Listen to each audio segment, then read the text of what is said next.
Saturday, Saturday, Saturday. Let's do this, guys. All right. It is Three Man Weave's Best Bet show here on a Saturday, the first Saturday of December, the first high quality Saturday slate. I would even go so far as to say, given some of the matchups we actually have coming down the chute today.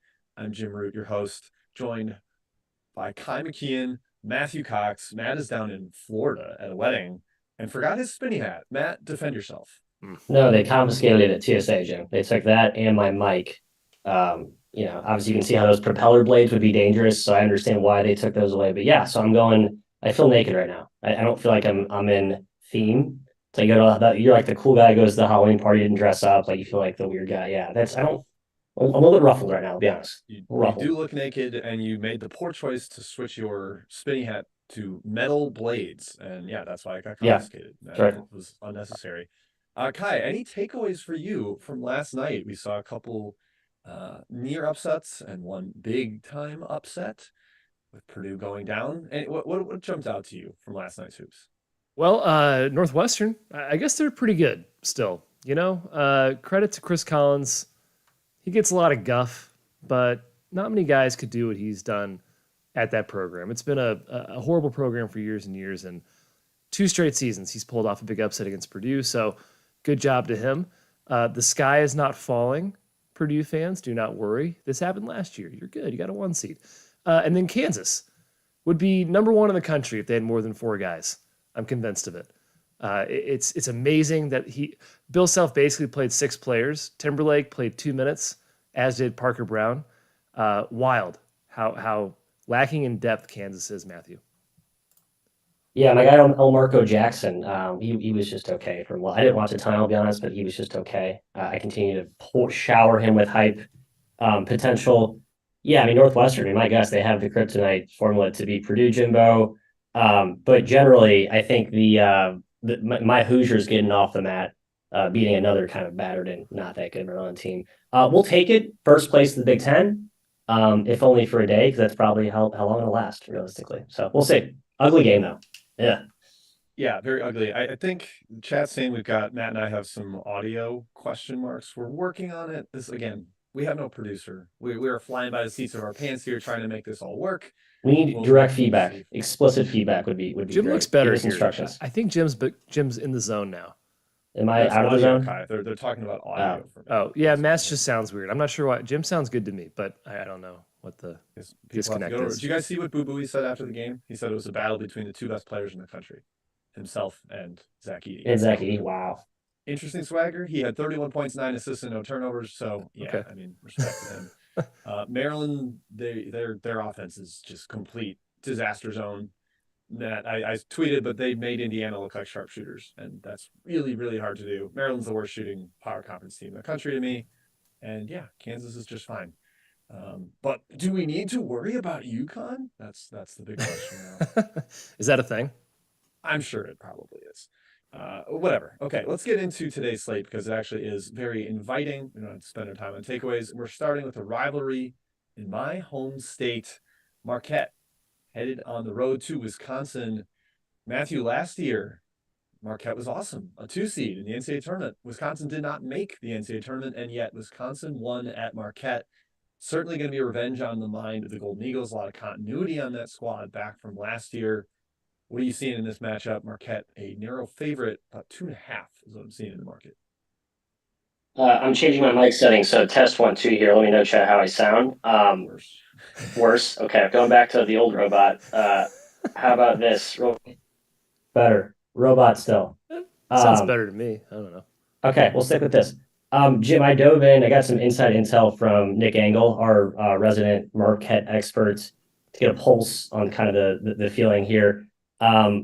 I don't think this is a game that like Marquette's had like circles like we absolutely have to win this game. I mean, it's obviously a huge game. It's a rivalry game. They want revenge from last year. But I just think Marquette's sort of in a mind space where like they're just like they have big national title aspirations. So like beating the crosstown rivals not exactly like at the top of the totem pole of priorities.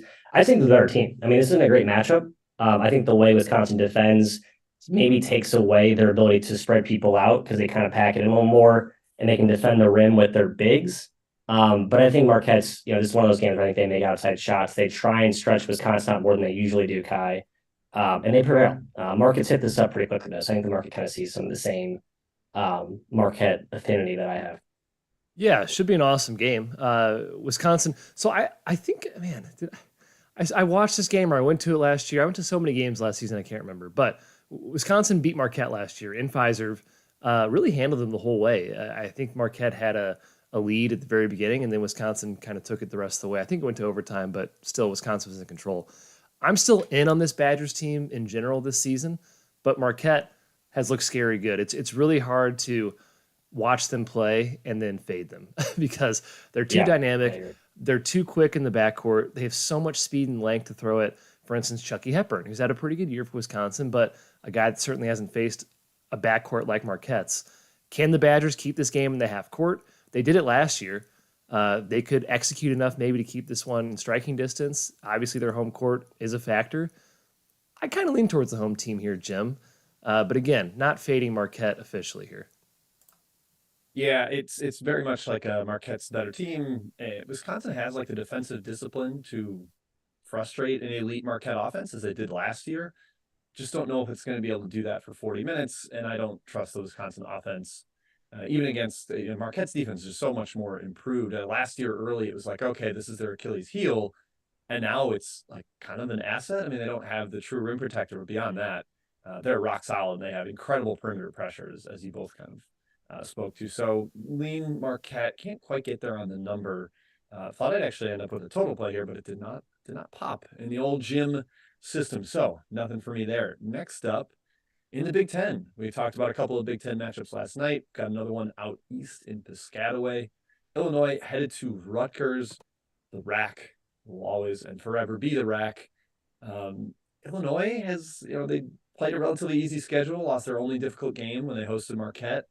Matt, I'll go to you first here again. I don't know what we're still kind of scrambling on the audio, but apologies to the listeners. Yeah, what do you see with Illinois Rutgers? I have a lean on the total, Matt, but I'm not going to give it away yet. I do too. I think we lean the same way, Jim. Spoiler, but I like Rutgers on the side. First true road game for Illinois. I watched a little bit of the St. Peter's game, which was far from a masterpiece.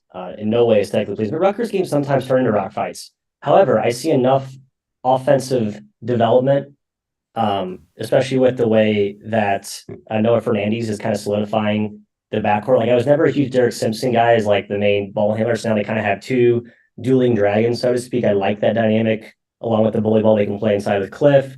The young guns, I mean, Gavin Griffith's coming along with it. There's more there talent wise, offensive skill wise for Rutgers than I thought preseason.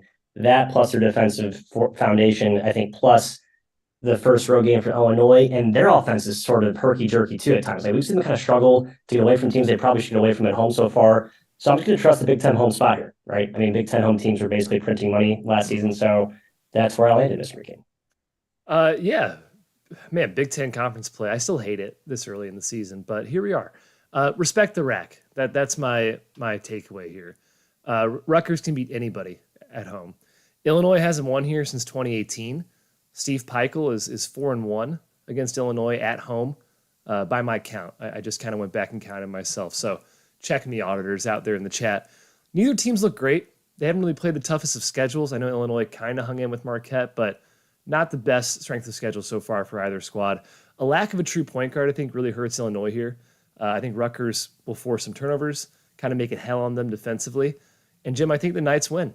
Physicality, rack magic, Rutgers. Yep, I'm with the home team as well. You mentioned it. Rutgers has won and covered the last three against Illinois in Piscataway. I think they get 4 in a row here. Just not fully sold on Illinois on the road. And I actually like the over in this game.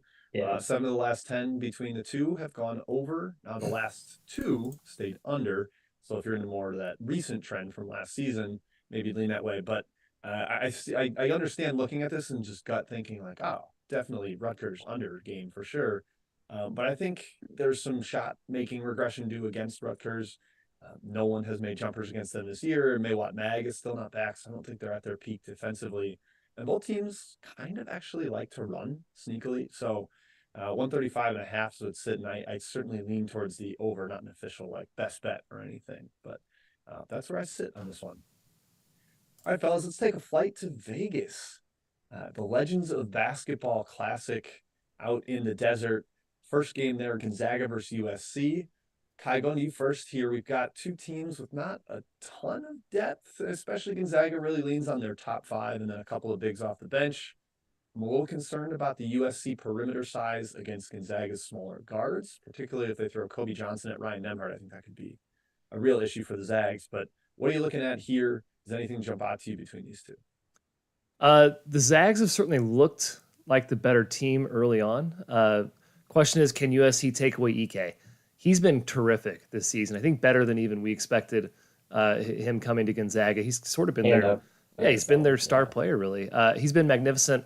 USC seems like it can match up pretty well with him size-wise. In fact, it seems like they can match up pretty well with Gonzaga across the board. I think they have the versatility to guard Anton Watson wherever he chooses to be on the court. They have much bigger guards, which could be a problem for Gonzaga. Can you trust USC's offense, though? I don't really. I've been impressed with Gonzaga on the defensive end. Actually, Matt, in my opinion, the over is kind of the best play in this game. I think the Zags want to run. They've just played super slow opponents up to this point. And then USC, we've seen this season, they're more than willing to open things up against teams looking to push. So I like the over in this game. Yeah, I kind of like the over from like an ugly over lens. Like I think there's actually a lot of turnovers in this game, some helter-skelter, up and down, quick transition buckets converted into easy points. Yeah, I think Jordan Majeski wrote about this. I saw this morning. Like, I watch Isaiah Collier, and we talk about how he's been kind of the crown jewel of this freshman class, but I mean, he's got some turnover issues, right? Like, kind of, he can't get out of the USC program institutional problems they've had for years, right? Ball security, decision making at the point guard attack. I mean, Boogie Ellis is terrific, but I think the ball's in Collier's hands so much that it sometimes works against them. As talented and as awesome as he's been at times. But I like the Kobe Johnson on Nembhard lockdown matchup. Like I think Nembhard has to be good for Gonzaga's offense to operate at peak capacity.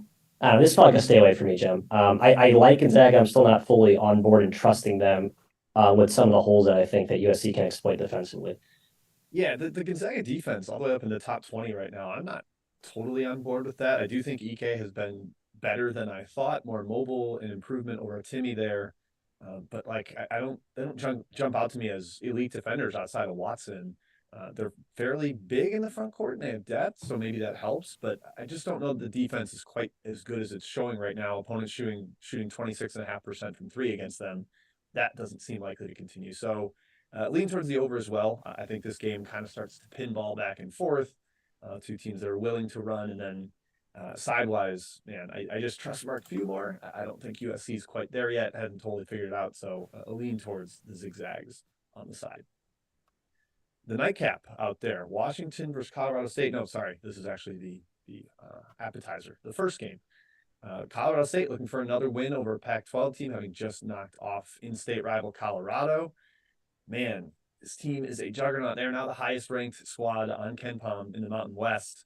Matthew, are you a full buyer on Colorado State, led by Isaiah Stevens, and do they take care of business against the Huskies of Washington?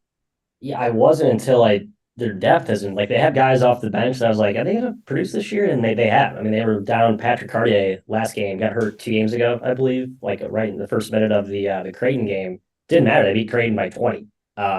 And then to follow that up, obviously it's a rivalry game, but you could argue that was a potential trappish letdownish spot against the arch, in rival, coming across town. I think they're all the way legit, but I think Washington's better than people realize too. I think their offense looks a lot more connected. Kai's a word we like to overuse on this show because others like to overuse it. But I think the over is where I'm going, Jim. I'm kind of laying down the breadcrumbs for over. I think points galore both ways. I think the Rams defense isn't as bad as last season, but it's still beatable. And I think Washington's got the firepower and the size up front too to hammer a guy. The question, I guess, is Colorado State for real? I think they are. 6-1 against the spread. Beat Boston College, Creighton, and Colorado like it was nothing. Isaiah Stevens is legitimately a star. He's playing like an All-American. I agree with Matt that Washington's much improved, and they are taking care of business. They're a very old team. Second oldest in the country per KenPom. They're playing mostly man this year. I don't think they've figured it out defensively, though, quite yet. Nevada put up 1.12 points per possession. San Diego State put up 1.23. I think Colorado State kind of gets what it wants on this end. And, Jim, it's Medved versus Hopkins. I'll take Colorado State. Yeah, I'm very close to betting Colorado State. Numbers aren't quite there, but like matchup stuff kind of screams it for me. Matt said Colorado State's defense is better. I think it's legit good. Like They're good, like good. Yeah. switching everything, challenging everything. They're forcing the 16th highest rate of mid-range jumpers in the country per shot quality. They're the sixth best defense right now. Like they're forcing tough shots, and the rebounding has not been as big of a problem as I thought it would be. Maybe Washington can take advantage of that a little bit, but they're not like a massive grass classing team or glass crashing. Yeah, I said that right. Okay. Yeah, yeah. And then like I said, I don't think Washington's figured out, man, especially against a beautiful constant motion led by a top 5 point guard in the sport with Colorado State. So I certainly think the Rams get it done again and keep rolling, and Washington just kind of like what kind of roster did we make here with Mulcahy and Wheeler, and I just don't fully buy it. So Rams for me there as well, even though the number is kind of getting up there. Mulcahy missed last game. Do we know why? Do we care? For sure back. He's on. Okay. They said like he's sitting this one out and we'll be back in Vegas. Wow, disrespectful to my Tritons, who should have had a win last night, by the way. Bogus put back at the end. God, hurt. Tough, Okay. tough. Ladie trying to get that National Player of the Year campaign going. All right, let's get to Chat Mob. There's been plenty of questions going on in the chat. Again, apologizing on the audio. We're not quite sure what's going on. We think all the settings are the same as previous, so don't know what to tell you, but hopefully it's bearable. Kai, we'll have you talk as much as possible because you sound the best. Fantastic. Yes, Chat Mob, here we go. Starting with Harry, we're going to Oakland. The Golden Grizz, they've done absolutely zero wrong this season. I think the spread has come down. It has. They're playing Purdue Fort Wayne. I'm going to Matthew on this. Oakland, roughly 5.5 point favorites now. Again, come down a couple points. I think it's the numbers where it should be. I thought the opener is a little too high. Obviously, we all love Oakland. But yeah, I think the way Fort Wayne beat their zone last season was encouraging, and Fort Wayne's they're not as flush with shooting as they were last year, but they have enough shooters. I think they can beat that. So Kauffman's seen it a million times. It's sort of the part of the horizon play where how good you are against zone matters, and obviously it's a good early test here for the Dons. Jim, we're going for the Big 12 Big East battle that we're not discussing here. TCU is at Georgetown. TCU laying 9.5, 10. Big number, but it's TCU, and Georgetown has not looked very good this season. Yeah, I actually kind of liked Georgetown in the opener, but stayed away because the Jaden Epps thing is freaking me out. He missed most of last game with an eye injury, and they're not fully committing to him being back today. So hopefully warm-ups give a hint of that. I also like the over if he plays. I think there's points. TCU loves to run. Georgetown has shown a willingness to do that and plays no defense. Like their defenses are Patrick Ewing team bad right now. So I'm concerned about the Georgetown defense. Lots of points. Lean dog, but probably not going to bet it because why? Even though Ed Cooley's numbers as an underdog are very good. Matt, let's go to an ACC matchup here. Another big spread. Miami hosting the Fighting Shrewsberries of Notre Dame. 13.5, 14 points. Yikes. It's a lot. Notre Dame's roster, mid-major level, but it's Shrewsbury. What do you think? Yeah, Shrewsbury. That's where I landed. I backed him both times at the Barclays against Auburn. I felt kind of smart for 20 minutes, and then I felt really stupid for the second 20 minutes of that game. I just think when they're outclassed in talent, they won't be able to keep up. And you can make a case that Miami outclassed them in talent, but I also know that I've seen Miami play with their food plenty of times the last couple of years under this new sort of identity under Jimmy Larinaga, where they just don't really put teams away by margin as easily as they should, especially against a slow, snail crawly team like the Irish are.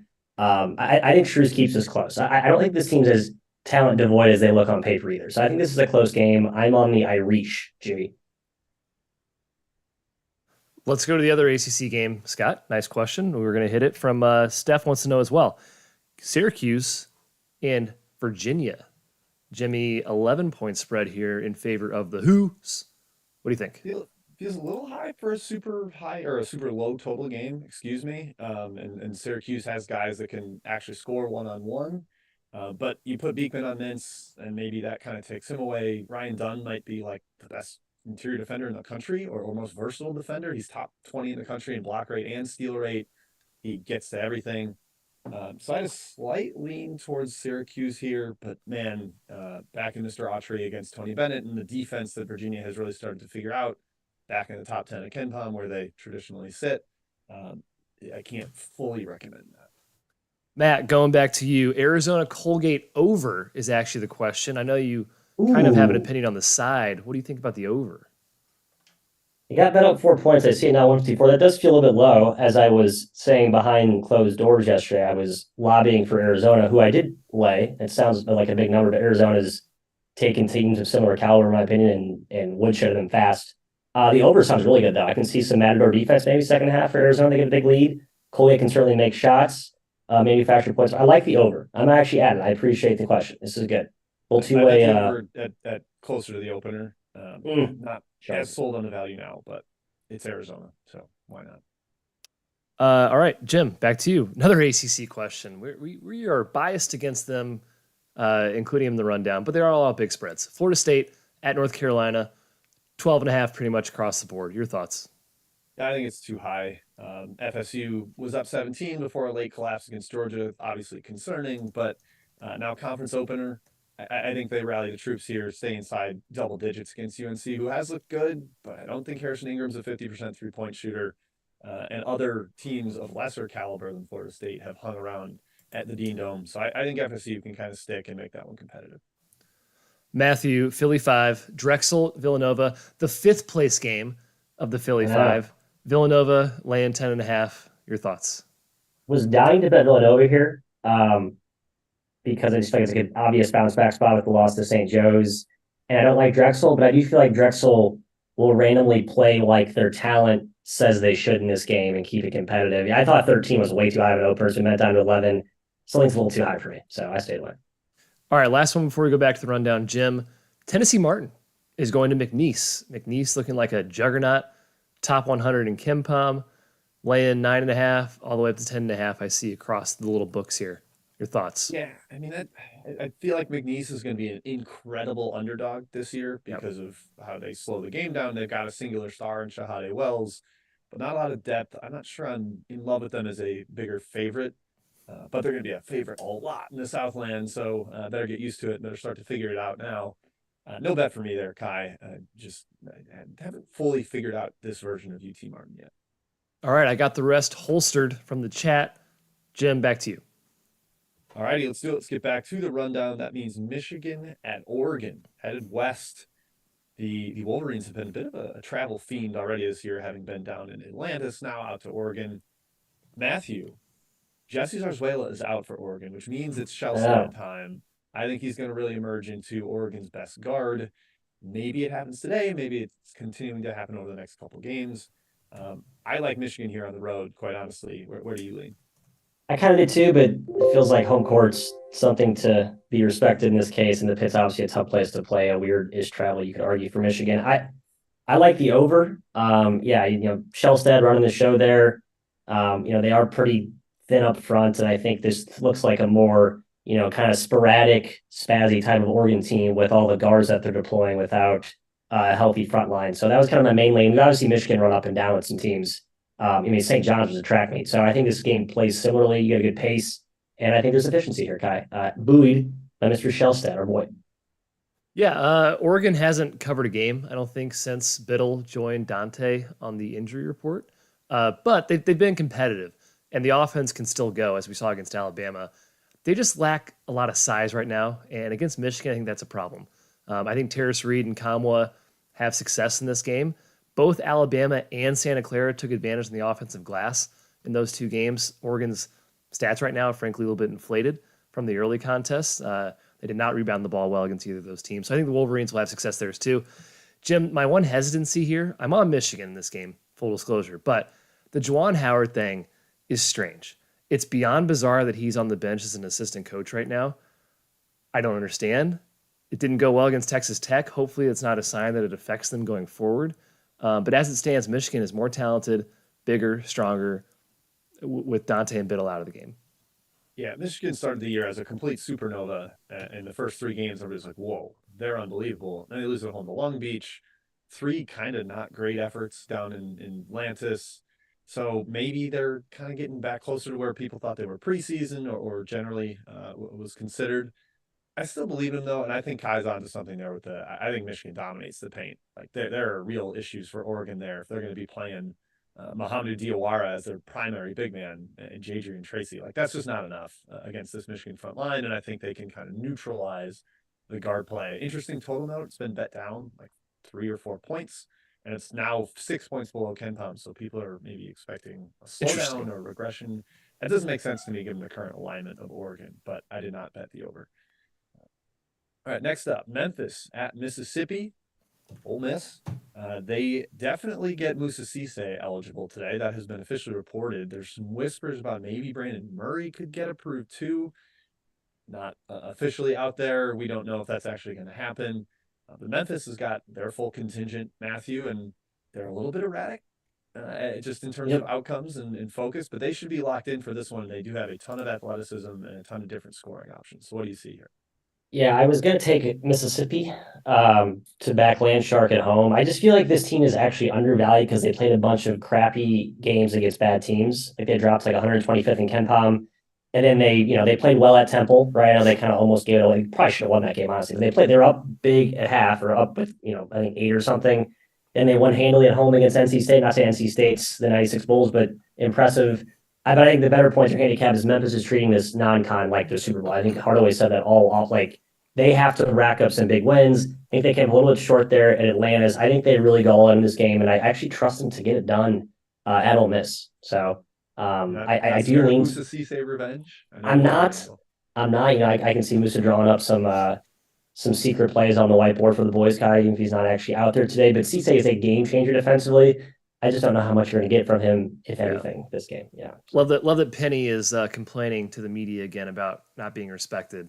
He said, like, we have one bad half of basketball. We're not top 25. Like, okay, man. Like, I don't know what to do anymore with you. Prove it today, Penny. Today. I do think Ole Miss found something last game against NC State. Their offense was actually good, and their defense, shut down the Wolfpack.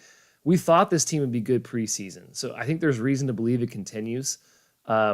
Like Jim said, Cisse is eligible, but Beard said he'd be integrated slowly. I have to think he plays against his former team, but I think he was technically eligible last game, and they just chose not to play him. So we'll see how much he actually plays. I've been impressed with Memphis, despite Penny's comments. They're athletic. They have several playmakers, and David Jones has been elite so far this season. So if Ole Miss can take care of the ball, I do think they pull the win out at home here, Jim. And like I said earlier about coaching matchups, it's Chris Beard versus Penny Hardaway. I tend to lean towards Beard. Yeah, it's a total note. Obviously, this got bet down, I think, almost exclusively because, Cisse's in. Yeah. I think people thought it's going to be that way. I see it being a little more up-tempo, and I would be more inclined to punch back. Memphis loves to run, and while Ole Miss is very, very low nationally in tempo, I think they actually have, especially offensively, shown an inclination to try to get easier buckets quick because their half-court offense is a slog.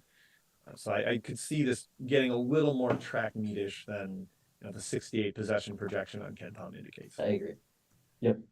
Next up, NC State at Boston College, another ACC game. Two teams that are trying to shoehorn their way into the NCAA tournament picture. I know this is early to be talking about that kind of thing, but at least they have aspirations at this stage. BC 5-2, NC State currently sitting at 4-2, just coming off that loss to Ole Miss.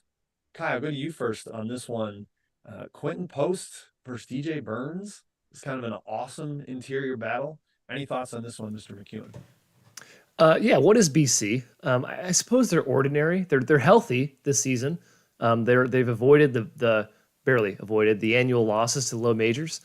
They've implemented more of a spread attack offensively. They're playing with a little bit of pace, but I don't know. They're just kind of a low level mid power conference team, man.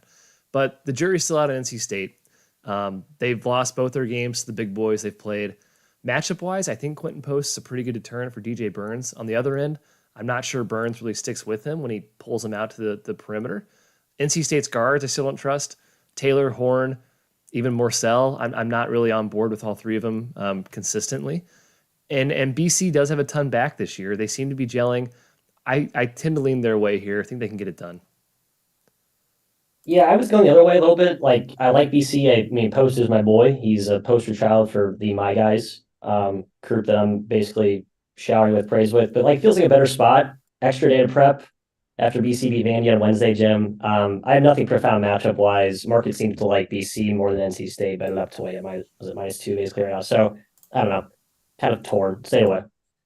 Yeah, stay away from me too. I just have not totally figured either of these teams out. Last year, NC State was so good because of their perimeter creators and one-on-one, advantage getters, and I just don't know that they really have that this year.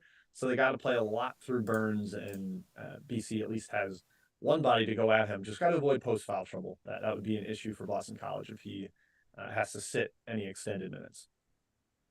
Last on the outline, I know it's been asked about in the chat, a major mid-major battle, a premier mid-major battle. That's better wording, so it's not confusing.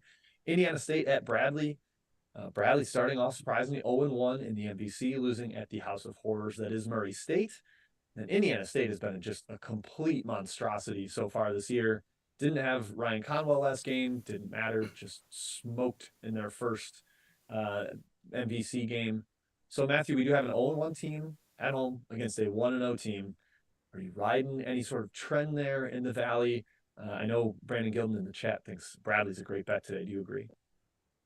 I think he's right. The problem is I have the last resort contingency in my a handicap here, which is don't ever fade Indiana State at least this season. I'm just not bet like any. You could throw 5 data trends at me that all point against Indiana State. I'm just not fading this team. Like what they did to SIU without Conwell was just mighty impressive. I think they actually have some lockdown defenders, and Robbie Avila is just like an absolute unicorn. Obviously, the Valley saw him last year, but I still think there's a little bit of unfamiliarity with him and how you prep against him on top of the nuance that comes with prepping for Indiana State in general. Are they deep? That's my one question mark, but we're still in December. So like I think this team is just an absolute rocket ship. And I'm not it feels a lot like Toledo, Jim, a couple of years ago. That's sort of where I'm at with Indiana State right now. Yeah, I kind of agree, Matt. Here, Bradley's home court is immense. They rarely ever lose there, Yes. and like you mentioned, they're coming off the Murray State loss, which, by the way, is another insane home court in the Valley. The Valley's got great home courts. They're good. The Bradley's very good again as well. They beat UAB, they beat Utah State, they beat Tulane. They're not a pushover, even though they lost Rink Mast and their point guard, I think, as well last year. I forgot it was. That was 2 years ago. Doesn't matter. Dean's back. Dean's back. Dean's back. Yeah, But to Matt's point, I also have a strict no fade policy on Indiana State right now. They've looked awesome. Just blowing out SIU and beating Toledo the way they did. I think this team's for real. Their offense has been incredible. Extremely good shooting team. Extremely well coached. Their new point guard Swope from Southern Indiana has been awesome. And Conwell is back from his absence from last game. Incredibly dynamic, good shooting backcourt. I think Bradley will win this game, Jim. Grit, toughness, paint, home court edge, little 0-1 versus 1-0 motivation, but I couldn't lay it. I couldn't lay the 2-3 points. Yeah, I don't have a lot of unique points to add after what you guys said. Bradley's defense is really good and versatile, and has Leon's is kind of Avila is an offensive unicorn. Leon's is a defensive unicorn. The way he can guard 1 through 5. And I think that maybe sets up some problems. But yeah, Indiana State, last game, no Conwell, Avila in foul trouble, and they just destroy a Southern Illinois team that's actually been kind of decent this year. Julian Larry can cut the head off the snake when with the way he defends. So yeah, it's just not. I don't really want to be against either team at this point in this situation. Would love to bet Bradley 0-1 against basically anybody else in the Valley, but ISU Blue is just kind of invincible right now. Not quite Toledo Faders anonymous status, Matthew. No TFA, but You're getting close though, man. Yeah, it's cool. But the nice thing is we're not betting against them, so we don't have to have. That's true. We're actually on the right side of history here. Yes, exactly. Yes. Right. We're running the program. Yep. All right. That is it for the outline. We will get back to Chat Mob here. Kai, tell us what we have missed and what people want to hear about. Hey, good segue. Are you fading Toledo today, Jim? Toledo and George Mason. The Rockets are favored by around 4 points. See some 4.5 out there, maybe a 3.5. Who you got? Toledo, George Mason. Man, if I had to bet, it would be George Mason. I think they're actually legit. I think Tony Skinn is fantastic. Their defense has been outstanding. I think they're like top 15 in 2-point percentage defense, but I'm not doing it. Not going against the rocket ships. They can get hot in a hurry, especially at home. I think this is, again, two teams that I generally kind of like, and so I don't need to have a bet against either one of them. Matt, you're a Horizon guy. You wrote half it for the Almanac. I most certainly am. Northern Kentucky at IUPUI. 10-point dogs are the Jaguars at home. Double-digit home dogs in conference play. What's the trend say about that, Matthew? put the trends aside. IUPUI is a bad basketball team. Yes, they are. If they can't compete here, catching doubles at home against NKU, who just took Bobby Moe to the woodshed, probably going to be a little bit. I'm not saying sleepwalking, but probably not as locked in as dialed as they would be for the opener here. It's probably time to reassess what so many people kind of, I think, fell into with IUPUI. So all that's to say, I lean NKU, but I'm not going to lay 10 here. Couple from Continuity Pat. from a team that sucked is not good continuity. That's what I'm getting at IUPUI. Couple from Pat here. Jim, you get VMI hosting Presbyterian. The Blue Hose are 2.5 point favorites on the road. I was surprised to find myself backing Presbyterian as a road favorite here, but VMI is not good. They're like 9 of their 13 scholarship players are freshmen. A couple are sophomores or juniors that have basically never played before, and it's bleak. It's bleak for VMI. I think Andrew Wilson struggled to get high quality guys in there because of the military academy aspect. So yeah, I took the Blue Hose on the road. Matt, you get Rio Grande Valley heading to Tarleton State off The an Vaqueros. emotional win against Stephen F. Austin, first game without Billy Clyde. Double-digit favorites right now, some 9.5 out there. Do you like the Vaqueros? I love the Vaqueros. Our Vaqueros is actually my best bet of the day. Just a great spot, I think, to fade Tarleton off of that really crazy win at SFA. I think it's a very obvious seesaw type team, and UT Rio Grande Valley too, right? You could see them losing by 30 here, but I think there's a good chance they win this game outright, to be honest with you. And they look kind of competent against Calbap in the opener, so I think there's room to run to improve, I suppose, with my Vaqueros. I think a young-ish Tarleton team without a head coach should not be laying 10 against anyone in the WAC, honestly. So yeah, I did take the points with the Cowboys. Mild concern, D'Anthony Tipler missed last game. Nice year last but year. They did compete with Grand Canyon, who best team in the league, so not bad. Jim, Furman and Princeton. You would have seen this spread preseason. You would have hammered the Paladins. But alas, they are 7-point dogs at Princeton. Your thoughts? Princeton is a chainsaw cutting through butter. Like they've just been ridiculous this year. It is terrifying to even conceive of going against them, but I did, and so did the market. I got 8 on this game, Furman +8. I think I saw like 6.5 now out there. Princeton could score every time down against a defense that has really struggled, but I think Furman can score with them, and they're just two teams that are at different points in value in the market. Like I don't know if Princeton's actually top 50. And I think Furman's a little underrated right now, given their performances. So yeah, I like the Dins. Yeah, Princeton's last two, like they've basically kind of leveled off, right? Like they haven't looked like they needed like a monster run late to cover last game to even win against Bucknell. Yeah. I'll take this Valley contest, Northern Iowa at Evansville. Well, I like the Panthers, but I've liked them pretty much every game. And they are an extremely frustrating team to back right now. They should be really good. And I think they are good. But the shooting hasn't been there. Bowen Bourne has not been himself. I think he's dealing with something lingering issue, injury-wise. But I think they get it done today. I think Evansville, while very good this season so far, is a little bit in the clouds rating-wise. So I think Northern Iowa bounces back here and gets it done. Matt, didn't Evansville do this last year? Like pretty solid in non-con, and they got to league play, and it was like, a little bit. Yeah, the difference this year, they were like really good at non-con. But you could also argue they played SEMO twice and Miami, Ohio once and Ball State once. And so then when you kind of add it all up, like, what did you really do? So I'm back and forth here. I am with Kaido. I stubbornly stuck with my Purple Panthers. So play good today, please. I just flinched when you said SEMO because I think that team might be bottom 5. SEMO's horrible. Matthew, Irvine's taken some money, it looks like. They are on the road at Utah State. Both teams have been really good this season. Utah State favored by anywhere from 5 to 6. I've seen even 4.5 maybe out there. What do you think? I think it opened around 4 and got bet up a little bit, and it's been back and forth. I think the tug of war is great. Great Osterborg going to play. Utah State's interior Baron, he's enormous, obviously, but then UC Irvine in terrible travel spot. I kind of like Irvine, honestly, getting like up to 6. If you can find 6 out there, it's too much. So that's just my take. Yes, please do hit the like button if you please. I'm sorry if the audio still sucks. Honestly, I don't know what's wrong. I hope it gets better next stream. But there'll be a deep internal what happened. All looks good on my end, so I'm not really sure. Players only meeting. Yeah, there'll be some motions flying. Some sparks will fly behind the scenes. Jim, you get Georgia Tech and Duke. The Yellow Jackets coming off a pretty nice win. They are 12-point dogs at home, hosting the mighty, mighty Blue Devils. Your thoughts?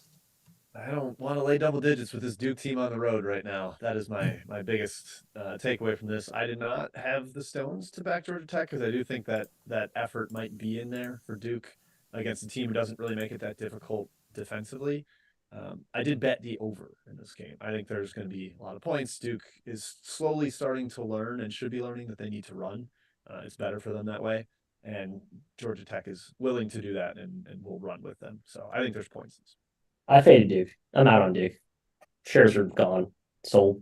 Interesting. We are 6 games into the year, and Matt's out on the Duke Out. Blue Devils, his Haven't made national it a full champion. month. Pendulum. I'll take Davidson Wright State. I leaned Davidson here -3. It's up to 3.5. I'd still kind of lean their way. Both teams are good though. Wright State's hard to fade right now too, and they're scary to fade because even though they don't play defense, Trey Calvin and Tanner Holden are usually the 2 best guards in the game in any game they play, or at least up there. So scary fade. Lean towards Davidson. Generally, what do you guys think of teams that go from conference play to not conference play? Do you care Yeah, about usually- that at all? Usually think they do poorly. Yeah, It's Dave they're like Seaborg the from arch rival to Wright State might the opposite of what they did the game before. Maybe I don't know. Yeah, I'll have to. That's a probably case by case thing. Yeah, that's a tough. That's probably why I stay away. I don't think I know what to make of that, Jim. You guys can both weigh in on this one. Matthew, Santa Clara, Cal. The Broncos are taking money. They're up to -2.5 now. Oh, on yeah, the they road. have. Started off like +1. Now they're -2.5. Your thoughts? Yeah, I would still take 2, but no more than 2. I think you're a little rich. And Cal's played better, but I still think Santa Clara off of that demolition derby, the Buck and Bronx, Buck, the quasi rival Bears today. So yeah, I think the Bears are a little more searching than we thought probably to start the year. They're missing 3 of their only 6 players that matter, I think. So I don't want to back Cal yet. I think they're going to be super great value once Kennedy gets in there, Celestine gets back, but Santa Clara probably smokes him. All right, finally, Jim, a weird one to end the show on. St. Francis at American. Can't believe American's laying 13 to anybody, but St. Francis could be the worst team in the country. But St. Francis just beat Lehigh. No idea how or why. Jim, your thoughts?